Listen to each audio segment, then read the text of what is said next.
Hey guys, this is Social Fire, and I'm back today with another showcase.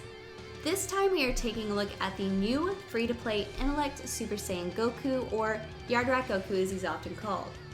So this unit just dropped on Global recently, along with the Dokkan Awakening for Strength Android 18, and the new Gravity Chamber items, so I was really looking forward to this and definitely excited about testing them out. So we'll start off with his stats here.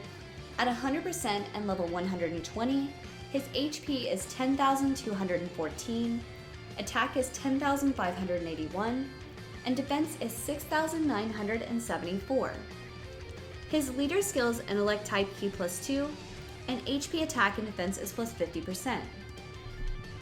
His super attack Instant Transmission Kamehameha causes supreme damage with a medium chance of stunning the enemy, so that's about a 30% chance to stun for 2 turns.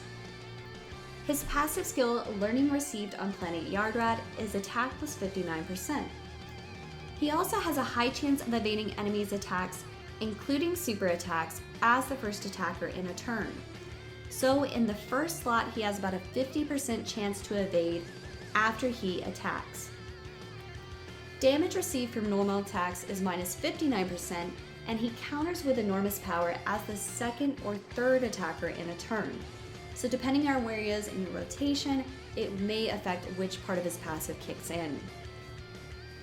His link skills include Saiyan Warrior Race, which is attack plus 700, the Saiyan Lineage, which is ki plus 1, Kamehameha, which is attack plus 2500 when a super attack is launched, Experienced Fighters, which is attack plus 10%, Super Saiyan, which is attack plus 10%, Shocking Speed, which is ki plus 2, and Shattering the Limit, which is also ki plus 2. And then his categories are Pure Saiyans, Goku's Family, and Super Saiyan. And then his 12 key multiplier is 140%. Now when he counters though as the second or third attacker, his enormous multiplier is 200%. Now the Super Saiyan category, I will point out as well, is currently only on JP. Personally though, I cannot wait for when Global eventually gets that, but because of that, I decided to test him out on a Pure Saiyans team. Pure Saiyans is also a category that I use pretty often, so this is the most realistic category that I would use him on personally, but he would do great on Goku's Family as well. So he drops from the new story event, New Enemies Androids in Action. He drops from stage 2 of the event, and the awakening medals for him drop from stage 4. Luckily, the grind actually isn't too bad if you're running an Android team, because on the story event, the boost is for Android units, so definitely make sure you bring Android units along when you grind them. It's going to make the drop rates much easier. And it only takes 20 awakening medals for him as well, which is pretty nice, and with the extra boost that we get, you can use up to 3 times. That boost definitely makes it much faster as well. The actual unit itself dropped pretty easily too, so overall this is an easy enough free-to-play unit to rainbow. On this Pure Saiyans team, I included units like Strength Super Saiyan 2 Bardock. He is a great support unit to bring along. They only share the link Super Saiyan, but his passive gives allies attack and defense plus 30%. I also brought along Intellect Super Saiyan 3 Bardock. They share the attack links Super Saiyan and Experienced Fighters, but Bardock also gives superclass allies an additional 40% to attack if your HP is 70% or below. Free-to-play Super Saiyan Blue Goku is also here from the Broly movie. You minutes who may remember farming him up previously earlier in the year, but they actually share several links. So Yardrat Goku and Super Saiyan Blue Goku, they share Saiyan Warrior Race, Super Saiyan, Kamehameha, Experienced Fighters, and Shattering Limits, so they link up pretty well. Just be careful with ki. That's definitely one thing I had to watch for here, but overall, again, they do pretty well linked together. Also, I wanted to include another free-to-play option on a team, something that other people might have.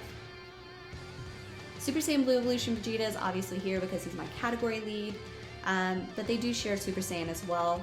And then LR Super Saiyan 3 Goku, I brought him along because they share several attack and key links too.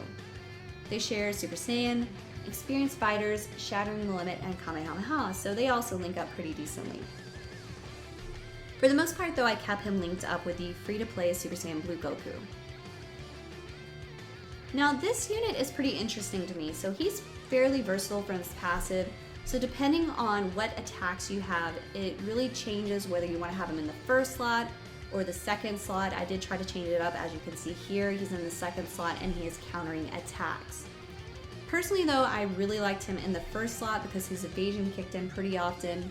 And that's a pretty nice feature there, but like I said, it really changes depending on what attacks you have coming up, where you're going to use him. So when we have Dokkan mode here coming up, we'll take a look at that. And again, he is linked up with the free-to-play Super Saiyan Blue Goku here. Hopefully I didn't miss any key here. Okay, good. Luckily I didn't miss any on that one. So I think we've already had one Dokkan mode at this point in the showcase, which you may have noticed wasn't crazy amounts of damage. It was like 490 something thousand. We'll see how this Dokkan mode does though. Okay, so 1.5 million, no criticals. Definitely much better there. But this unit overall, I would not be expecting crazy amounts of damage from him. More realistically, it was around 400,000 to 600,000 usually. That's the most frequent range that I saw.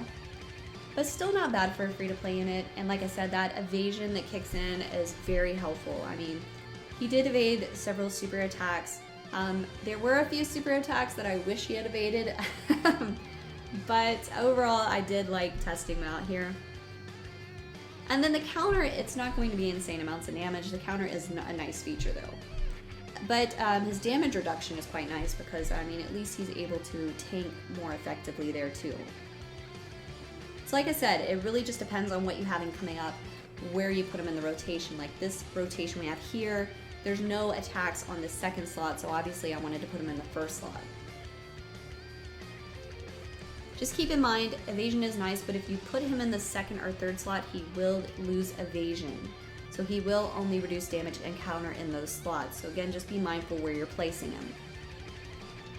As far as his hidden potential, since he can counter as the first attacker, and he has damage reduction as the second or third attacker, I personally did not want to invest in any dodge.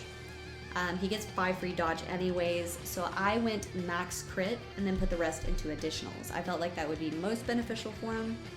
But again, personally, it really just depends on your preference. As far as super attack 2, he is free to play, so obviously his super attack is completely farmable. But another bonus here is that Yardrat Goku can actually be farmed up to raise the super attack for other Super Saiyan Goku units. So it's definitely worth farming up some extra copies to raise super attack for any Super Saiyan Goku units that you might have, or just hold on to a few in case you pick those up in the future. Is he worth the orbs is a question that I have seen quite a bit, and personally I would say yes. I think he's worth the orbs. I think he's a great free-to-play unit. His passive gives him a chance to evade, tank, or counter depending on where you put him, so I think he could be useful to your team. And he could actually be a good free-to-play option for Super Battle Road. Overall, this was a great story event to drop on Global. We got Yardrat Goku here, we got the Dokkan Awakening for Strength Android 18, who becomes an amazing support unit for the Android category, and we got the new Gravity Chamber 300 training ground as well. So I was really happy to see Global get this. Overall, like I said, I really like this free-to-play unit. I love the card art, I think it looks great. Super attack, it's pretty simple, but I still like it overall. I mean, he's very versatile as far as his passive, so you can really change up where you need to put him, and I think he would do well on any of his categories. He's capable of doing some okay damage too, so I definitely recommend farming him up. If you're not sure if you're going to spend the orbs on him or not, still farm him up, get him rainbowed, make sure you do that. As I say, with all free-to-play units, it's definitely worth doing that to have him in your deck, because you never know when you're going to use him either. Personally though, I didn't have any problem spending the orbs on him. I feel like this is a unit that I might use occasionally and could actually come in handy. So let me know in the comments, guys, what you think of this free-to-play Yardrat Goku, or the Super Saiyan Goku rather, and let me know what you think about him. So we're going to wrap it up here.